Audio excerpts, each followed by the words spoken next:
Look out, because the creepy AF Cenobites are back, and they're once again led by Pincushion Face.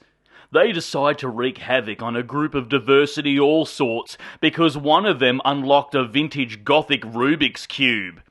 Don't eat before tuning into this gore galore fest in Hellraiser, the new one. Hello there, you loose units, and welcome back to another episode of Spicy Boy Reviews. I'm, of course, your host, Andrew Iles. That's right, Halloween review number 4, the best season of the year. Let's get straight into it with the new Hellraiser. Directed by David Bruckner, who's directed a couple of creepy films of The Signal, The Ritual, and The Night House. I'm surprised they didn't call this one The Hellraiser. We open the film on a twink at a billionaire's perversion party that's a mix between Eyes Wide Shut and Epstein's Weekend Hangs. All of this is ran by a sadomasochistic eccentric billionaire by the name of Voight. Then the twink stumbles upon a puzzle box. No, not that one. The Lament configuration. Voight then eggs on the twink to solve the puzzle box, which it ends up cutting him. The puzzle box then drinks the twink's blood, and he becomes the centre of a chain tug-of-war. Then we flash forward to 6 years later, where we meet our protagonist Riley and her boyfriend Trevor as they're rooting. We learn that they are both recovering drug addicts, and Riley is living at her brother's house along with her brother's boyfriend. And her brother's having none of it! He's against the union between Riley and Trevor because he feels that, she may relapse with a bad influence. But Trevor's not all bad. He informs Riley that there's a warehouse full of billionaires' goodies that they should totally rob, which of course can only go well. They break in and there they discover the Lament configuration. And eerily, that's it. So they cut their losses and go home. Riley then gets home and has an argument with her brother, so she decides to pop a few pills and start playing with the puzzle box, which can only go well. She then solves a part of the puzzle box, but dodges the blade as it pops out and not cutting her. However, the Cenobites then rock up and go, "Hey, where the blood at?" Unfortunately though, Riley's brother discovers her passed out and accidentally cuts himself on the Lament configuration, and you know what happens next. Riley's brother then disappears without a trace, so Riley and Trevor decide to team up and do a bit of digging/investigating about the box itself. We learn that there are 6 stages to the puzzle box. They have life, knowledge, love, sensation, resurrection, and power. I can totally see those stages posted on a living room wall of a goth chick's house instead of the usual normie shit of life, laugh, love. But with this puzzle box, we find out that if you solve all 6 renditions of it, with a blood offering, of course, you get a meeting with God, or Leviathan, if you will. Leviathan is, of course, a mythological creature from way back when, but in the Hellraiser lore, it's the ruler of the labyrinth that is the hell dimension realm where the Cenobites come from. But yeah, if you've seen the second Hellraiser, you know what I'm talking about. It's hell. It's practically hell. All up to date and on board? Good. Away we go.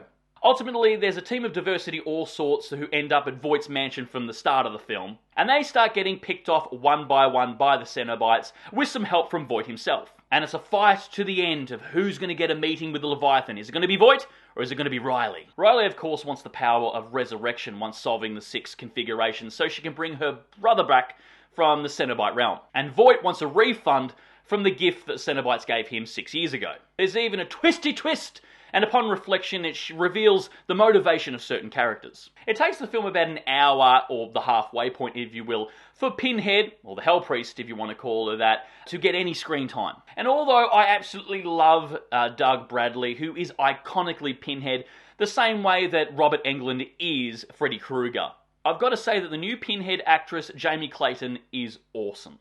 This is not the usual gender swap fuckery that we've grown tiresome and bored of in current Hollywood films. Because if you know the source material, you know that Pinhead in the novella The Hellbound Heart was in fact androgynous, and Jamie does a fantastic job. She looks great, she sounds fantastic. However, I would have loved if they really commit to the bit and use the giddy, excited girl voice that is mentioned in the novella The Hellbound Heart, but what they do with her voice is great nonetheless. And how are the Cenobites in this new movie? They're really, really good. They look awesome. They're not my favourite versions of the Cenobites. That, of course, goes to the first film from 1987. And, of course, Dr. Philip Chenard from Part 2. Huh. Dr. Phil. Never thought about that before.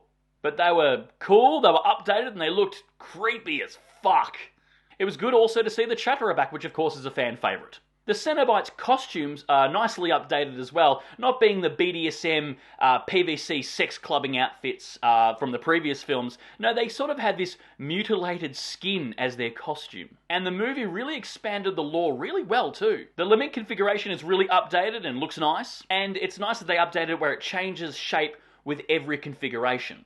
Solve all 6 stages of the puzzle box / game, and you get a wish granted in the realm of the 6 stages. Life, knowledge, love, sensation, resurrection, and power. And solve those 6 stages, you get a meeting with Leviathan, and get a wish granted in one of those stages. But of course, be careful what you wish for, because when it comes to the Cenobites, nothing is what it seems. The blood that needs to be paid is a nice echo as well from the first film with Frank, the second film with Julia, and the Pillar in the third film. It's really good casting all round, I've got to say. The lead Riley here, played by Odessa Azion, is really believable in playing a recovering drug addict. I bought it. The movie is really eerie, unsettling, stomach-churningly gory. Yep, it sounds like a Hellraiser to me.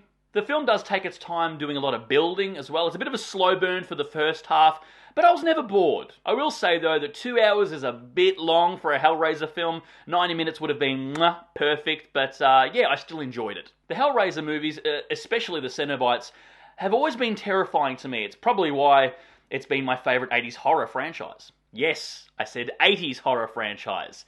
The 90s, not so much. The look and the lore of the original Hellraiser film scared the bejesus out of me as a young boy. And the fact that they can't tell the difference between extreme pain and extreme pleasure, it's all sensation of the body, is a terrifying concept. Angels to some, demons to others. But also, they don't attack willy-nilly, the Cenobites. Not like Freddy and Jason. No, the Cenobites have to be summoned. It's a classic tale of careful what you wish for. I love this film. Thank God. I was really apprehensive when I heard they were going to do a remake, reboot, whatever, of Hellraiser, because again, Hellraiser's my favourite. But it's obviously done with love and care, and the director and writers obviously love the source material. 2 thumbs up for me. Again, it's a bit of a slow burn at first, but I was engaged, I like it. It might turn some others off though. But I'll definitely be watching this one again. Good modern horror. Guys, that's my review of the recent Hellraiser. Write down below if you're a fan of the Hellraiser franchise, and if so, what's your favourite installment? And of course, if you've made it this far into the episode, please give me a thumbs up, because your love and support keeps me going, because I just love movies, and I assume you do as well. And of course, don't forget to hit that subscribe icon, because we give out episodes weekly, and we'll see you back here next week for the last Halloween review, and until then, stay spooky, kids.